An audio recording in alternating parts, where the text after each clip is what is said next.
आप सभी को मेरा नमस्कार। मैं रविराज आप लोगों के बीच सावन के पावन महीने में प्रकृति के बदलते व्यवहार, जलवायु के होते परिवर्तन की ओर आप सबों का ध्यान आकर्षित करवाने के लिए उपस्थित हुआ हूँ। कुछ पंक्तियाँ निवेदित करना चाहता हूँ। जैसा कि आप सभी जान रहे हैं कि सावन जो कि बारिश का महीना है, मानसून का महीना है, और अभी ऐसा प्रतीत हो रहा है कि जेठ बैसाख की दोपहरी की तरह गर्मी धूप लग रहा है। किसान परेशान है, हाहाकार मचा हुआ है। धान की खेती के लिए पानी बहुत आवश्यक है। तो प्रकृति के होते परिवर्तन के लिए मैं कुछ पंक्तियाँ निवेदित कर रहा हूँ। ज़रा ध्यान से सुनिएगा और प्यार दीजिएगा। शीर्षक है हाय ये कैसा मानसून है। हाय ये कैसा मानसून है, सुबह सुबह ही लगता आफ्टरनून है। हाय ये कैसा मानसून है, रात्रि की तो बात ही क्या करें। रात्रि की तो बात ही क्या करें, पूरी रात्रि ही निकला स्टार और मून है।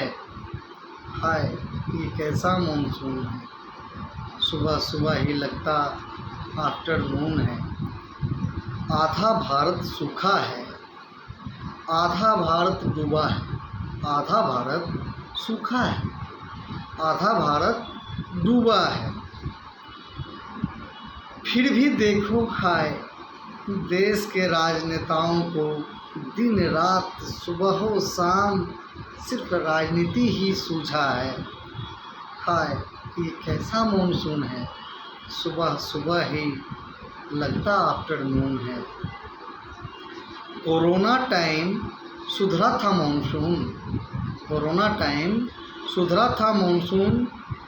इसमें भी तो कुछ सीख लेते, मानवता के खातिर ही कुछ अच्छा करके भी जी लेते।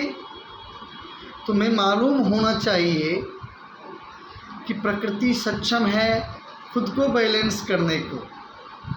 तुम्हें मालूम होना चाहिए कि प्रकृति सक्षम है खुद को बैलेंस करने को, जीवन को जय करने को, या फिर मरण करने को, या फिर मरण करने को। त्राही त्राही करने लगे थे कुछ बरसों पहले ही, त्राही त्राही करने लगे थे कुछ बरसों पहले ही। फिर भी कैसे निश्चिंत हो गए जानकर भी सारी सच्चाई। क्यों नहीं डरते हो याद करके वो कोरोना की तबाही।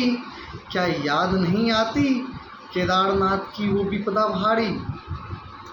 क्या लाद ले जाओगे ये धन दौलत ये खजाना शाही। क्या लाद ले जाओगे ये धन दौलत ये खजाना शाही।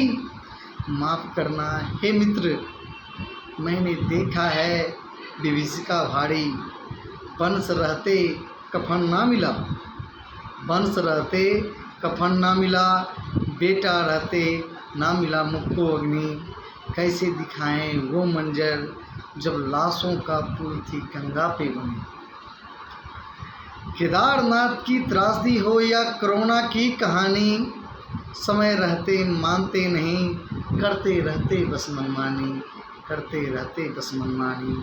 और कहते हो कि हाय ये कैसा मानसून है, और कहते हो कि हाय ये कैसा मानसून है, सुबह सुबह ही क्यों लगता आफ्टरनून है।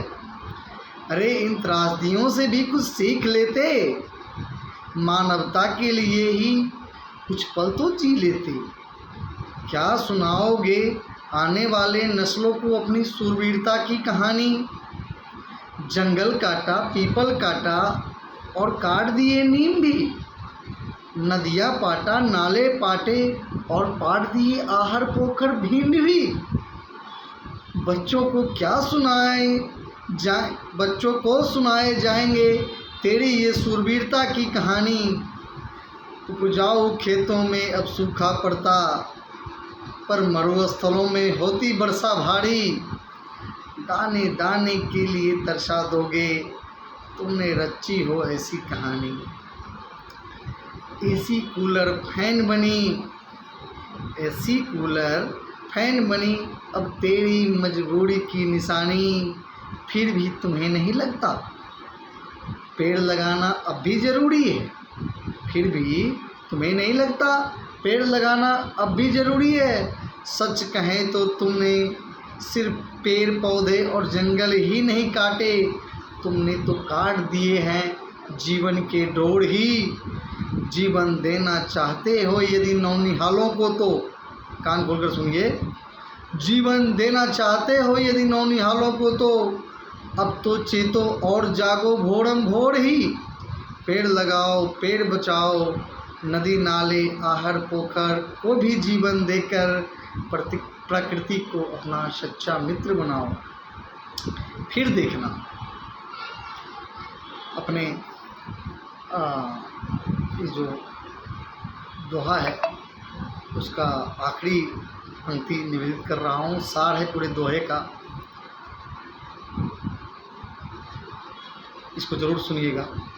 फिर देखना तुम ही कहोगे, देखो ये कैसा मानसून है, ना बाढ़ है ना सुखाड़ है, ना ही ज़रूरत है अब एसी कूलर और फैन की। फिर देखना तुम ही कहोगे ये कैसा मानसून है, ना बाढ़ है ना सुखाड़ है, ना ही ज़रूरत है अब एसी कूलर और फैन की।